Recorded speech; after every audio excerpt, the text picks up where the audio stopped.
देखो बच्चों, आज हम लोग कक्षा 10 का जीव विज्ञान का चैप्टर नंबर 5वां पढ़ने जा रहे हैं। चैप्टर का नाम क्या है? जैव प्रक्रम। जैव प्रक्रम का सीधा साधा मतलब ये होता है कि हमें जीवों के बारे में पढ़ना है, यानी कोई जीव जिंदा कैसे है या चल कैसे रहा है। तो उससे पहले तुम्हें ये बात जाननी होगी कि सजीव किसे कहते हैं और निर्जीव किसे कहते हैं। जैसे भी हम लोग यहाँ बैठे तो हम लोग सब कैसे हैं? सजीव हैं। पेड़ पौधे कैसे हैं? सजीव हैं। कुछ चीजें हमारे आसपास हैं जो निर्जीव हैं, जैसे कि टेबल कुर्सी, ये सब क्या है? निर्जीव है। ये कैसे डिफाइन करेंगे कि कोई चीज सजीव है या निर्जीव है? ये तुम्हें जरूर पता होना चाहिए। अगर ये पहले पता कर लोगे कि सजीव क्या है निर्जीव क्या है, तो उनकी जितनी हेडिंग है उन्हीं को इस चैप्टर में पढ़ना है। ठीक है? जैसे मान लो ये कैसे साबित करोगे कि दो चीजें हैं। एक मान लेते हैं यहाँ पे हम लिख रहे हैं पानी लिख रहे हैं, ठीक है? इसको तुम कैसे बताओगे कि सजीव नहीं है? क्या लॉजिक दोगे कि पानी सजीव नहीं है? सजीव है या नहीं है? पहले अगर तुमसे कोई प्रश्न पूछ ले कि पानी को क्या मानते हो तुम, सजीव या निर्जीव, क्या बताओगे? पानी निर्जीव है? अगर निर्जीव है तो क्यों निर्जीव है ये तुम्हें पता होना चाहिए, क्योंकि आगे आने वाले समय में बहुत सारे प्रश्न पूछे जाएंगे। जैसे पहाड़ निर्जीव है कि सजीव है, आग निर्जीव है कि सजीव है, पृथ्वी निर्जीव है कि सजीव है, बादल निर्जीव है कि सजीव है। तो उसके पीछे का जो सिद्धांत है कि कोई चीज सजीव क्यों है और कोई चीज निर्जीव क्यों है, ये तुम्हें क्लियर होना चाहिए।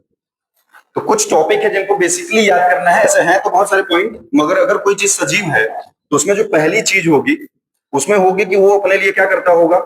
जनन करता होगा। यानी वो अपने जैसे संतान को क्या करता होगा? पैदा करता होगा। अगर वो अपने जैसे संतान पैदा नहीं कर रहा मतलब सजीव नहीं है। धरती का कोई भी ऐसा जीव नहीं होगा जो अपने जैसे संतान पैदा नहीं करेगा, क्योंकि अगर संतान नहीं पैदा करेगा तो उसका वंश आगे नहीं बढ़ेगा, तो वो जिंदा कैसे दिखेगा फिर? तो इसका मतलब है कि उसमें पहली चीज क्या होनी चाहिए? जनन की कैपेसिटी होनी चाहिए। दूसरा, उसके पास अपने शरीर को विकसित करने के लिए उसमें पोषण की प्रक्रिया होनी चाहिए, यानी वो अपना विकास करता हो। ठीक है? ये बेसिक वाले हैं, मतलब ये जरूर होने चाहिए। बाकी तो दूसरे अलग हैं जिनको अभी बताते हैं, मगर ये दो हैं। जो वो अपना विकास करता हो वो सजीव होगा, जो जनन करता होगा वो सजीव होगा। और अगर कोई अपना विकास कर रहा है यानी वो श्वसन करता होगा कि नहीं, यानी हम कह सकते हैं कि उसके शरीर में रिस्पायरेशन बहुत जरूरी है ना, सांस लेना बहुत जरूरी है। अगर वो इनमें से एक को काम नहीं कर रहा तो जिंदा नहीं है। और क्या हो सकता है? अगर पौधा है तो श्वसन की जगह पे प्रकाश संश्लेषण कर रहा होगा ना। अभी कुछ बातें हैं जो तुम्हें मैच करनी चाहिए। अगर ये सब मैच कर गए तो इसका मतलब है वो जिंदा है। बाकी जो एडवांस वाले हैं, जैसे मतलब जिनका कोई यूज नहीं जनरली, एक्स्ट्रा में जैसे जिनको कहते हैं, जैसे कहते हैं कि जो जिंदा होंगे वो बोलेंगे, बोलते हैं, चलते हैं, लेकिन ये जरूरी नहीं है। मान लेते हैं कि हम बोल रहे हैं तो हम जिंदा हैं, लेकिन अगर मोबाइल भी बोलती है, खिलौना भी बोलता होगा, तो क्या वो भी जिंदा है? नहीं जिंदा है। इसका मतलब है कि बोलने से केवल कोई जिंदा नहीं होता। या फिर तुम्हारे मन में लगे कि जो बढ़ता होगा वो जिंदा होगा। जैसे पौधे की लंबाई बढ़ती है तो पौधा जिंदा है, लेकिन बढ़ता और भी कुछ है। जैसे बालू का टीला, समुद्र की गहराई, ये भी तो बढ़ रहा है। पानी का लेयर बढ़ता है कि नहीं? जैसे पानी अभी बरसात के समय में देखो कि नदियों का पानी कम होता है, फिर धीरे धीरे बढ़ने लगता है। तो इसका मतलब क्या है कि नदियां जिंदा है? नहीं जिंदा है, क्योंकि उनमें ये चीज मैच नहीं करेंगे। न तो कभी जनन कर रहे होंगे, न तो पोषण कर रहे होंगे, और न ही श्वसन कर रहे होंगे। जनन की प्रक्रिया कैसे देखेंगे? हमें देखना है वो अपने जैसे संतान पैदा किया या नहीं किया। पोषण कैसे देखेंगे? उसके शरीर का विकास हो रहा है कि नहीं हो रहा है। और श्वसन कैसे देखेंगे? उसके अंदर श्वसन की प्रक्रिया यानी कि सांस लेने का प्रक्रम होना चाहिए। अगर वो ऑक्सीजन वाला सांस ले रहा है, ऑक्सीकृत श्वसन जिसे कहते हैं, तो उसमें ऑक्सीजन का आदान प्रदान होना चाहिए। अगर कार्बन डाइऑक्साइड का कर रहा है तो कार्बन डाइऑक्साइड का होना चाहिए। तो डिपेंड करता है कि इनमें से अगर कोई पॉइंट उससे मैच नहीं कर रहा तो मतलब वो जिंदा नहीं है। अब मान लो जो डाउट है तुम्हारे मन में, हमने पानी की बात की थी, तुमने कभी पानी को जनन करते देखा होगा? ऐसा हो सकता है कभी? तुमने क्या उसे पोषण करते देखा होगा अपना? कभी वो श्वास लेता होगा? कभी नहीं लेता होगा, यानी ये जिंदा नहीं है। कोई ऐसा टॉपिक सोचो जिसे तुम्हें लगता हो जिंदा हो, फिर हम बताएं वो जिंदा है कि नहीं। कोई एक टॉपिक। पृथ्वी, पृथ्वी जिंदा है कि नहीं? पृथ्वी पे पाई जाने वाली चीज ही जिंदा है, पृथ्वी जिंदा नहीं है। क्योंकि अगर पृथ्वी जिंदा होती तो आज दो चार पृथ्वी और दिख रही होती है, जनन हुआ होता, उनका पोषण होता, श्वसन होता। तो कुल मिला के हम जिंदा और मरे हुए के बीच में विभेद कर रहे हैं, इसे कहते हैं अंतर करना ना। उसके पीछे टॉपिक बस ये है तुम्हारे। और यहाँ जितने टॉपिक पढ़ेंगे, जैसे पाचन, श्वसन, सर्कुलेशन पढ़ते हैं ना, रिस्पायरेशन जिसे कहते हैं, श्वसन, ये सबके अलग अलग टॉपिक इसी चैप्टर में पढ़ने हैं। मतलब तुम्हें भी पढ़ना पड़ेगा कि पाचन तंत्र किसे कहते हैं, पोषण किसे कहते हैं, श्वसन किसे कहते हैं। अब इनको अगर थोड़े से और निचले स्तर पर चले तो हम लोग पढ़ते हैं कि किसी भी जीव के अंदर कुछ चीजें होती है। जैसे हम लोगों ने बहुत पहले पढ़ा होगा कि कोई भी अगर जीव है तो उसके अंदर क्या पाया जाएगा? सेल पाई जाती है। हिंदी में क्या कहता है? कोशिका। यानी कि अगर कोई जिंदा है तो इसका मतलब वो किससे बना होगा? कोशिकाओं से। अगर किसी व्यक्ति के शरीर में एक भी कोशिका नहीं है तो फिर व्यक्ति ही नहीं। क्या समझे? अगर कोई चीज है ऐसी जिसके अंदर तुम्हें कोशिकाएं नहीं दिख रही, मतलब वो जिंदा नहीं। दूसरा, एक कोशिका है तब तो उसे कहते हैं एक कोशिकीय या फिर यूनिसेल्यूलर। क्या कहेंगे? यूनिसेल्यूलर, मतलब वो एक ही कोशिका का है। तो ऐसे जीव होते हैं जो बहुत छोटे होते हैं, जैसे कि वायरस, बैक्टीरिया, फंगस, ऐसे बहुत सारे जीव हैं। पैरामीशियम का नाम सुना होगा तुम लोग, या तुम लोग के चैप्टर में भी अमीबा आएगा।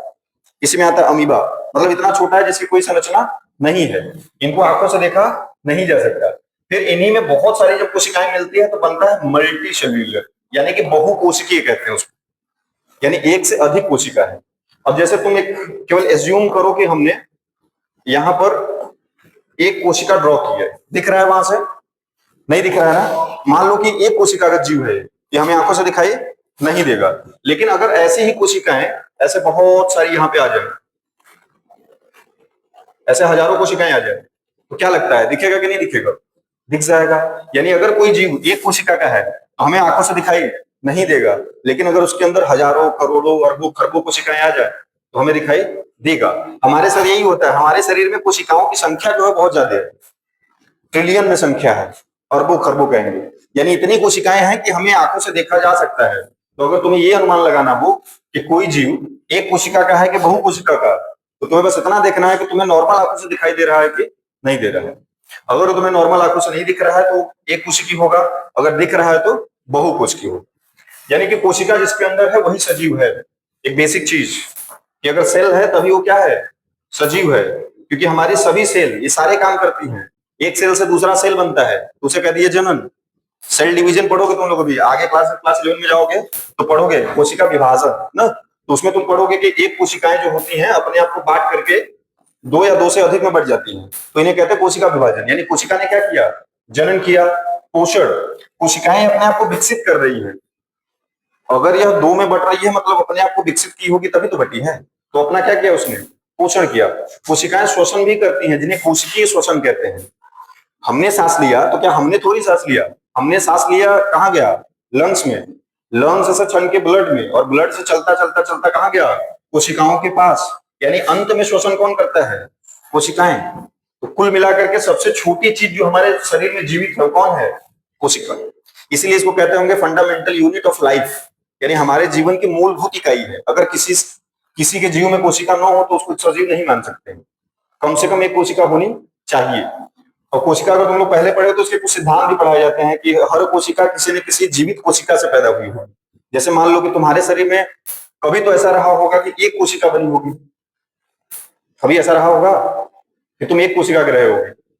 अभी तुम्हारे में शरीर में हो सकता है ट्रिलियन हो, मगर ऐसा क्या नहीं होगा कि कभी तुम्हारे शरीर में केवल एक ही कोशिका हो? कब हुआ होगा ऐसा? अरे जब तुम माँ के पेट में थे, गर्भ में जब थे, यानी कि जो जिस दिन तुम्हारे निर्माण का पहला दिन रहा होगा उस दिन माँ की आधी कोशिकाएं, मतलब अर्धसूत्री विभाजन से जो कोशिका बनती हैं वो, और पिता की आधी कोशिकाएं मिल करके तुम्हें बनाई है, जाइगोट बना था। यानी एक कोशिका जब तुम मम्मी के शरीर में निर्माण हुआ होगा तुम्हारा, तो तुम एक कोशिका के थे उस दिन। फिर ये एक कोशिकाएं दो कोशिकाओं की हुई होंगी कि नहीं? फिर ये 2 से 4 हुई होंगी, और फिर 4 से 8 हुई होंगी, 8 से 16, 16 से 32, ऐसे मल्टीपल होते होते 9 महीने का समय लगा है तुम्हें बनने में।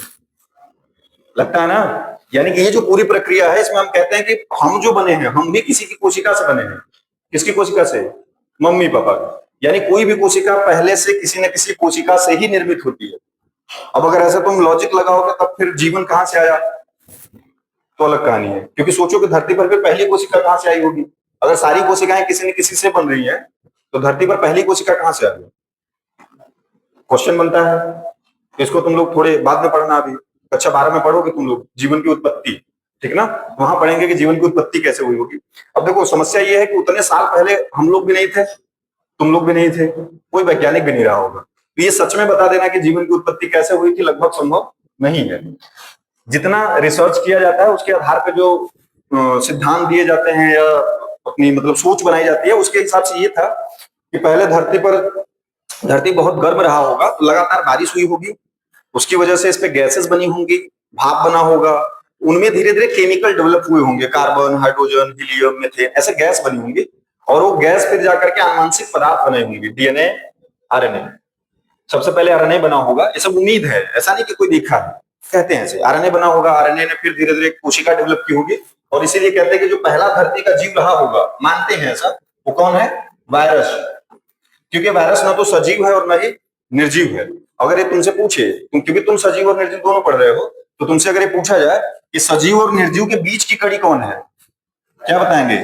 वायरस है। क्योंकि वायरस ना तो जिंदा है और ना ही मरा हुआ है। कैसे? वायरस अगर हवा में होगा तो निर्जीव होता है, लेकिन किसी के शरीर में होगा तो सजीव होता है। क्योंकि वायरस के पास अपना कुछ भी नहीं है, उसको जिंदा रहने के लिए अपना कुछ भी नहीं। जैसे हमें सांस लेने के लिए लंग्स चाहिए ना, बहुत सारे ऑर्गन चाहिए ये सब काम करने के लिए, वायरस के पास ऐसा कुछ भी नहीं है। इसलिए उसे कहते हैं कि न तो सजीव है और ना ही निर्जीव। तो वायरस को इसीलिए सजीव और निर्जीव के बीच की कड़ी कह देते हैं। सजीव और निर्जीव पर लगभग इतनी बातें काफी है तुमको लिखने के लिए। यहां लिखने के लिए तुम और भी टॉपिक बना लेना। जैसे अभी हमने कहा ना कि सजीव जो चीजें हैं वो अपना विकास कर रही हैं, तो बोलती भी हैं, चलती भी हैं, उनमें मूवमेंट होता है। जितने सजीव हैं लगभग वो मूवमेंट करते हैं। मूवमेंट मतलब उनके शरीर में कुछ गति होती है। जैसे हम लोग जैसे चल के गति कर रहे हैं, पौधे ऐसे गति कर रहे हैं, बढ़ रहे हैं कि नहीं ऊपर की तरफ। तो हर लगभग जीव गति करता है, मगर ये केवल एक ही टॉपिक नहीं होगा जिससे हम पता कर लेते सजीव क्या है और निर्जीव क्या है। इसके लिए अलग अलग टॉपिक है। तो इन सबके आधार पर दो चार और टॉपिक लगा सकते हो। वो अपना विकास कर रहा है, अपने जीने के लिए संघर्ष कर रहा है। जैसे अगर कोई जीवित व्यक्ति है या जीवित जानवर है, जीवित पौधा है, तो देखोगे पर्यावरण से जुड़ा हुआ है, वो संघर्ष कर रहा है। पानी के लिए पौधा संघर्ष कर रहा है ना, इंसान भोजन के लिए कर रहा है। तो ये जो सजीव होंगे उनमें सारे टॉपिक होंगे, और इनको बना के कम से कम 5 नंबर के क्वेश्चन को आराम से लिख सकते हो कि सजीव किसे कहते हैं और निर्जीव किसे कहते हैं। अब इसका कोई मतलब नहीं है कि तुम किताब से ही मिलाओ कि टॉपिक क्या है। अभी एनसीईआरटी अगर पढ़ोगे तो उसमें दिया होगा, चाहो तो इसको एक तरफ से पढ़ सकते हो कि हम सजीव तथा निर्जीव में कैसे अंतर स्पष्ट करते हैं। तो अभी मिल गया टॉपिक के कैसे अंतर स्पष्ट करते हैं। ठीक है, जैसे कह रहा है कि सजीव जो होते हैं वो सोते हैं, जगते हैं। तो अभी ये सारे जीव अगर सो रहे हो, सोते वक्त तो पता ही नहीं चलेगा कि कोई सांस ले रहा है कि नहीं ले रहा है, या वो पोषण कर रहा है कि नहीं कर रहा है। जैसे बहुत सारे जीव हैं जो 6 महीने सो जाते हैं अपनी ऊर्जा बचाने के लिए। जैसे मेढक कभी देखना कुछ महीने तुम्हें दिखाई नहीं देते हैं, तो अपनी ऊर्जा बचाने के लिए क्या कर रहे हैं? वो सो रहे हैं। डीप स्लीप कहते हैं उनको, गहरी नींद में सो रहे हैं, अपनी एनर्जी बचा रहे हैं। तो क्या मेढक मर गया है? नहीं मरा है। उसके शरीर में ये प्रक्रिया हो रही, मगर स्लो हो रही है, धीरे धीरे हो रही है। इसमें क्वेश्चन हमें समझ में आ रहा है, गेहूं का बीज तुमने देखा, चने का बीज, गेहूं का बीज जो घर में रखा रहता है, क्या वो जिंदा है कि मर गया है?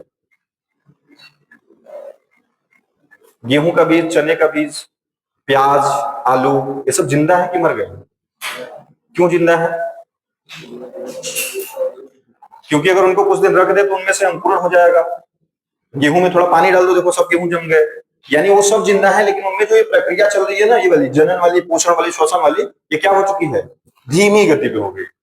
अपने को बचाने के लिए, अभी कोई बीज तुम घर पे रखे हो तो साल भर रहना चाहिए उसको ना, साल 2 सालों बेचारा अपना एनर्जी बचाता है, इसलिए सारी प्रक्रिया को धीमी गति से कर देता है। जनन नहीं करता, केवल वो अपना श्वसन करता है बहुत धीमे धीमे। इसी वजह से कभी तुम अनाज वनाज में हाथ डालोगे तो गर्म महसूस होता है, थोड़ी सी गर्मी फील होती है। या कहीं देखना हरे चारे अगर काट के रख दिए गए हों, उसके नीचे हाथ डालोगे और गर्म फील होगा।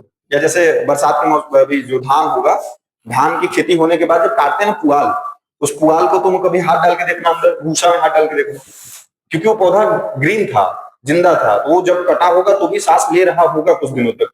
इस वजह से पूरा कैसा हो चुका है? गर्म हो चुका है। और दूसरी बात होती है कि उसके अंदर ना कुछ सूक्ष्म जीव होते हैं जो कार्बन डाइऑक्साइड की मदद से श्वसन लेते हैं, इसलिए भी वो गर्म हो जाता है। तो ध्यान ये रखना है कि जो जो चीजें तुम्हें लग रही हो कि वो जिंदा है कि नहीं है, उन पे एक बार जरूर सोच लेना कि वो जिंदा है कि नहीं है। इस एग्जाम्पल के तौर पर, जैसे हमने बीज की बात की, अभी प्याज तुम देखोगे तो प्याज तुम्हें सूखा हुआ दिखता है, तो लगेगा कि ये तो जिंदा नहीं है। लहसुन देखो, लहसुन देख के क्या लग रहा है? वो जिंदा है, सूखा हुआ है बेचारा। लेकिन जैसे उसको पानी में डालो, देखो 2 दिन अंकुरित हो जाएगा। इसका मतलब है कि वो जिंदा था, मगर अपनी श्वसन की प्रक्रिया को क्या कर दिया था? धीमी गति से, ताकि वो कुछ दिनों तक सर्वाइव कर पाए। हमें जीवन जीने के लिए सर्वाइव करना होता है। जैसे सिंपली अगर तुम्हें कभी बुखार आए तो क्या करना चाहिए? खाना नहीं खाना चाहिए। कितने समय तक? लगभग 12 से 24 घंटे तक। इसका मतलब क्या होगा? तुम सर्वाइव करने पर आ जाओगे, मतलब तुम अपने शरीर की एनर्जी को बचाने लगे हो। अब तुम जब खाना नहीं खाओगे तो तुम कहीं जाओगे नहीं, घूमोगे नहीं, आराम से सो बस। इससे एक फायदा ये होगा कि अगर तुम्हें नॉर्मल बुखार होगा थोड़ा बहुत, तो कुछ घंटे बाद सही होने लगेगा, क्योंकि तुम्हारे शरीर की पूरी एनर्जी कहाँ लग जाएगी? बुखार को सही करने में। अगर तुम खाना खाते हो तो फिर सारी एनर्जी कहाँ चली जाएगी? खाने को पचाने में। तो तुम्हारे बुखार कैसे ठीक हो जाएगा? इसलिए हमें कभी कभी एनर्जी को सेव करना चाहिए। जब ऐसा कंडीशन होता है तो उस समय हम एनर्जी को क्या करेंगे? सेव करेंगे, ताकि हम आगे यूज कर सके जीवन में। तो ऐसे बीज भी करते हैं, फल भी करते हैं। अभी इसको थोड़ा सा हम ऐसे बाहर बाहर से इसलिए बता रहे हैं क्योंकि तुम लोगों के बुक में टॉपिक नहीं है। जब तुम कक्षा 11-12 में जाओगे ना तो पढ़ोगे कि बीज के इस अवस्था को सुषुप्तावस्था कहते हैं। ठीक है ना, एक टॉपिक आएगा बाद में, फिर तो वो अलग पढ़ेंगे। जैसे मेढक अगर सो रहा है 6 महीने तो उसको भी किसी अवस्था के रूप में ही पढ़ेंगे ना। तो ये सारी चीजें बाद में आएंगी। अभी तुम्हें बस इतना समझना है कि हर जीव जो जिंदा है वो इन प्रक्रियाओं का पालन करेगा, उसके अंदर ये सारे गुण होंगे। अगर ऐसा वो नहीं कर रहा तो उसको जिंदा नहीं मिलेगा, चाहे कुछ भी हो। जैसे जो टेबल बना है ये भी लकड़ी का बना है, लेकिन क्या ये जिंदा है? क्यों नहीं जिंदा है? क्योंकि अब वो न तो जनन कर रहा, न तो पोषण कर रहा, और ना ही शोषण कर रहा। ठीक ना? तो ये पहले जिंदा था मगर अभी जिंदा नहीं है। जितनी चीजें तुम्हें जिंदा है उनमें ये तीनों टॉपिक मिलाने हैं।